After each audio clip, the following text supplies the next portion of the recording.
Hi students, welcome to NEET ஆபட்ரிக்ஸ். நம்ம இந்த வீடியோவில் என்ன பார்க்க போகிறோம் அப்படின்னா ரொம்ப ஒரு டவுட் கிளாரிஃபிகேஷன் வீடியோ தான் இந்த வீடியோவில் நம்ம பார்க்க போகிறோம். ஆல்ரெடி நம்ம மார்னிங் ஒரு வீடியோ போஸ்ட் பண்ணியிருந்தோம். 900 MBBS சீட்ஸ் இன் 2024 நம்ம சொல்லி ஒரு வீடியோ போஸ்ட் பண்ணியிருந்தோம். அதுக்கு எக்கச்சக்கமான நெகட்டிவ் கமெண்ட்ஸ் வந்துருந்துச்சு. அதனுடைய டீட்டெயில்டு எக்ஸ்பிளனேஷன் வீடியோ தான் இந்த வீடியோவில் பார்க்க போகிறோம். வாங்க வீடியோக்குள்ளே போகிறதுக்கு முன்னாடி நம்மளோட நீட் ஆபட்ரிக்ஸ் சேனலை சப்ஸ்கிரைப் பண்ணிக்கோங்க. கூடவே இருக்கக்கூடிய பெல் பட்டனை கிளிக் பண்ணிக்கோங்க. அப்போ நம்ம போடக்கூடிய வீடியோ உங்களுக்கு நோட்டிஃபிகேஷன் ஆகும். வாங்க வீடியோக்குள்ளே பார்க்கலாம். ஃபர்ஸ்ட் ஆஃப் ஆல் ஒரு ஒரு பேரண்ட்ஸ் ஆர் ஸ்டூடெண்ட்ஸ் யாருன்னு தெரியல. அவங்க வந்து என்கிட்ட கேட்டிருந்தாங்க, நீங்கள் என்ன சுப்ரீம் கோர்ட் ஜட்ஜா, நீங்கள் பேசாமல் ஒரு நியூஸ் ரிலேட் பண்ணுறீங்க அப்படின்லாம் சொல்லி கேட்டிருந்தாங்க. நான் வந்து சுப்ரீம் கோர்ட் ஜட்ஜி கிடையாது. பட் இருந்தாலும் அவங்க சொன்ன நியூஸை உங்களுக்கு நான் டீட்டெயில்டாக எக்ஸ்பிளனேஷன் பண்ணிடுறேன். ஓகேங்களா? அதுக்கான ப்ரூஃப் லிங்க் ஆல்சோ நான் இந்த வீடியோனுடைய டிஸ்கிரிப்ஷனில் அட்டாச் பண்ண ட்ரை பண்ணுறேன். அப்படி இல்லைன்னா நம்மளோட கவுன்சிலிங் எம்பிபிஎஸ் கவுன்சிலிங் கைடன்ஸ்க்கான வாட்ஸ்அப் குரூப் லிங்க்கில் அந்த லிங்க்கை வந்து உங்களுக்கு ஷேர் பண்ணுறேன்.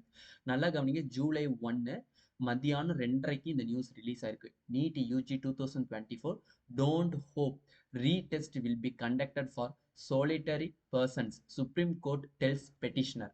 நல்லா சொல்லியிருக்காங்க, தெளிவாக சொல்லியிருக்காங்க. ஒரு குறிப்பிட்ட ஸ்டூடெண்ட்ஸ், ஒரு 100 பேரோ 200 பேரோ கேஸ் போகிறதுக்காண்டி, இல்லை 200 பேர் தப்பு பண்ணதுக்காண்டி மொத்த 25 லட்சம் பேத்துக்குமே எங்களால் நீட்டு நடத்த முடியாது. அதுக்கான நம்பிக்கை அந்த ரீ எக்ஸாம் நடக்கும்னு சொல்லி நம்பாதீங்க அப்படின்ட்டு அவங்க வாயிலாக சொல்லிட்டாங்க. விசாரணை மூலியமாவே சொல்லிட்டாங்க. இன்னும் தீர்ப்பளிக்கல.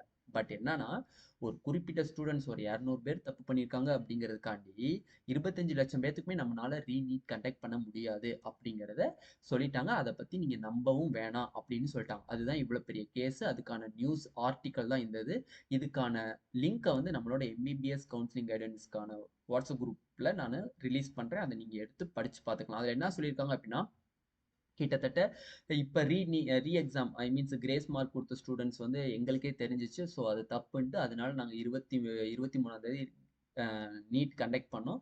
அதில் வந்து 813 பேர் வந்து ரீ ரீ எக்ஸாம் எழுதினாங்க. ஓகேங்க அப்படிங்கிறதெல்லாம் விவரம்லாம் சொல்லியிருக்காங்க. அது மட்டும் இல்லாமல் ஜூன் 22ஆம் தேதி வந்து ஆல்ரெடி வந்து போலீஸ் இன்வெஸ்டிகேஷன் இருந்தது. இப்போ சிபிஐ இன்வெஸ்டிகேஷனுக்கு சென்ட்ரல் கவர்மெண்ட் மாற்றி உத்தரவு போட்டாங்க. அது 2வது பாயிண்ட். 3வது பாயிண்ட் 0.001% நெக்லிஜென்ட் இருந்தாலும் கூட இந்த நீட் தேர்வில் குளறுபடிகள் வந்து அவங்களுக்கு சரியான தண்டனை 10 ஆண்டுகள் தண்டனை அப்படிங்கிற நியூஸ் அதெல்லாம் இதில் சொல்லி அவங்க வந்து ஜட்ஜஸ்லாம் சொல்லியிருக்காங்க. இதில் ரொம்ப இம்பார்ட்டண்டான 2 பேராகிராஃப் மட்டும் நான் வந்து இந்த இதில் அட்டாச் பண்ணி எக்ஸ்பிளனேஷன் கொடுக்குறேன். தெளிவாக கவனிச்சுக்கோங்க. NEET UG 2024 don't hope retest will be conducted for solitary persons. Supreme Court. ஓகேங்களா? இருங்க பாரு.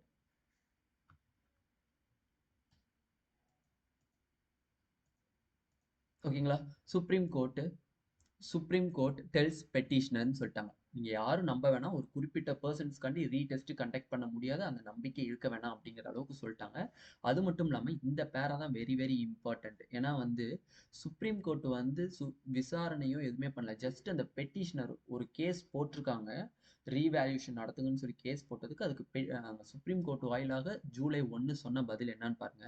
While hearing the other NEET cases, மற்ற நீட் கேசஸை விசாரிக்கும் போது the court had refuses to defer the counseling or seat allotment processes which is scheduled to begins July 6. July 8ஆம் தேதி நீங்க விசாரணை சொல்லியிருக்கீங்க. மற்ற நீட் கேசஸ் எல்லாம் சேர்த்து ஜூலை 8ஆம் தேதி விசாரணை சொல்லியிருக்கீங்க. அதுக்கு முன்னாடி ஜூலை 6ஆம் தேதி வந்து நீங்க என்ன பண்றீங்க? சீட்டு மீன்ஸ் மெடிக்கல் கவுன்சிலிங் நடத்துறீங்க. அதை ஒத்தி வைக்கணும் அப்படின்னு சொல்லி கேஸ் போட்டதுக்கு சுப்ரீம் கோர்ட் என்ன பண்ணிட்டாங்க அப்படின்னா, அதை ஒத்திலாம் எங்களால் வைக்க முடியாது அப்படிங்கிறத சொல்லிட்டாங்க. திட்டவட்டமாக சொல்லிட்டாங்க. ஜூலை 6 கவுன்சிலிங் நடக்கும் அப்படிங்கிறது இந்த ஒரே பேராலேருந்து நீங்கள் கற்றுக்கலாம். ஓகேங்களா? எம்சிசி கவுன்சிலிங் டெஃபினெட்லி நம்மளுக்கு நடக்கும். இந்த ஒரு வேர்டுலேயே நம்மளுக்கு தெரிஞ்சு போச்சு. என்ன இல்லைப்பா?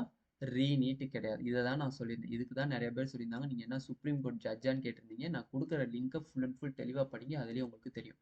Besides this, court had also orally observed that the admission will be subject to the final outcome of the petitions, and if the exams are assigned, then the counseling also will be invalid.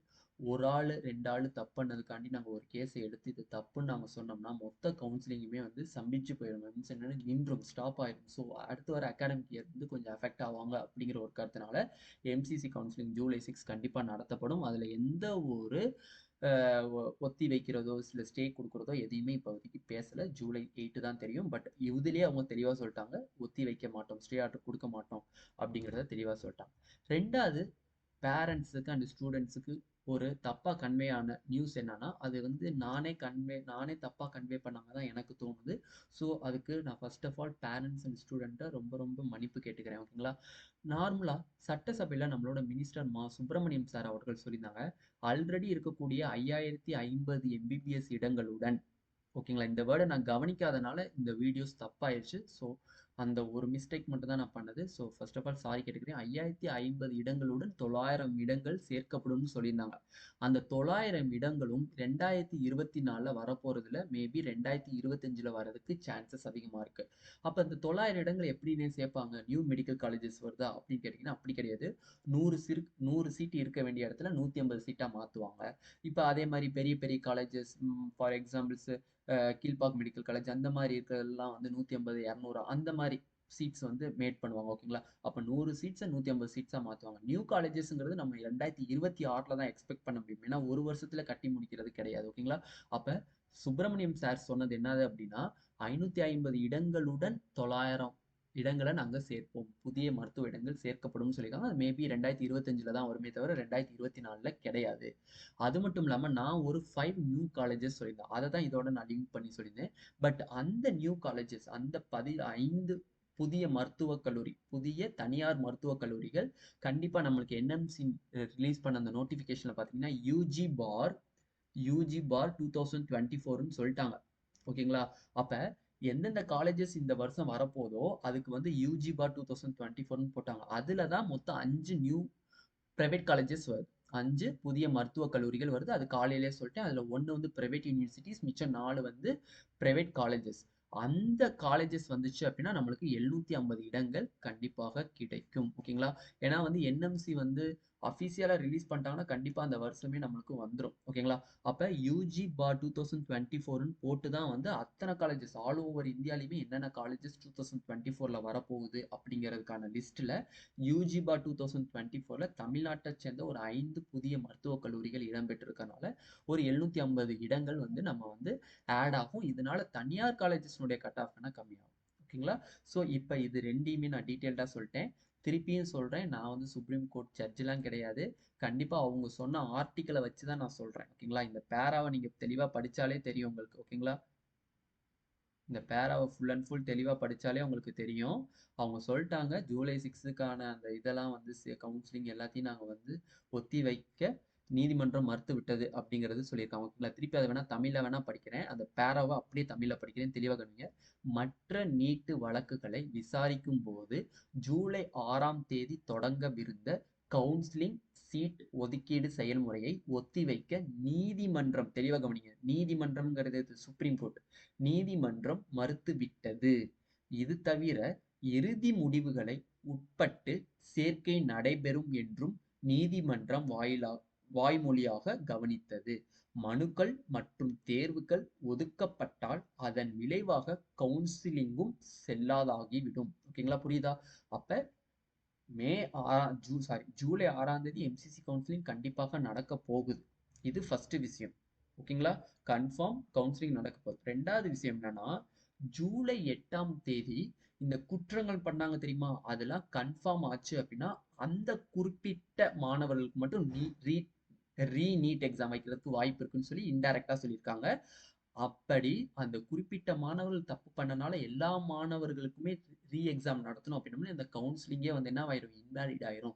So அதுக்கு வாய்ப்பு இல்லை. கண்டிப்பா MCC counselling July 6 start ஆகும். ஓகேங்களா? இதுக்கான இந்த news ஆர்டிகல்கான link வந்து நம்மளோட எம்பிபிஎஸ் கவுன்சிலிங் கைடன்ஸ்க்கான வாட்ஸ்அப் குரூப் லிங்க்ல நான் கொடுக்குறேன். கீழே டிஸ்கிரிப்ஷன்ல வாட்ஸ்அப் குரூப் லிங்க் இருக்கு. அதை கிளிக் பண்ணி நீங்க வந்து அந்த லிங்கை வந்து நீங்க அக்சஸ் பண்ணி அந்த ஆர்டிக்கலை நீங்க படிச்சு பார்க்கலாம். ஓகேங்களா? இதுதான் நம்ம கிளாரிஃபை பண்ணணும்னு நினைச்ச இந்த வீடியோ. இந்த வீடியோ உங்களுக்கு பிடிச்சிருந்துச்சு அப்படின்னா நம்மளோட நீட் டாப்பட்ரிக் சேனலை சப்ஸ்கிரைப் பண்ணிக்கோங்க. கூடவே இருக்கக்கூடிய பெல் பட்டனை கிளிக் பண்ணிக்கோங்க.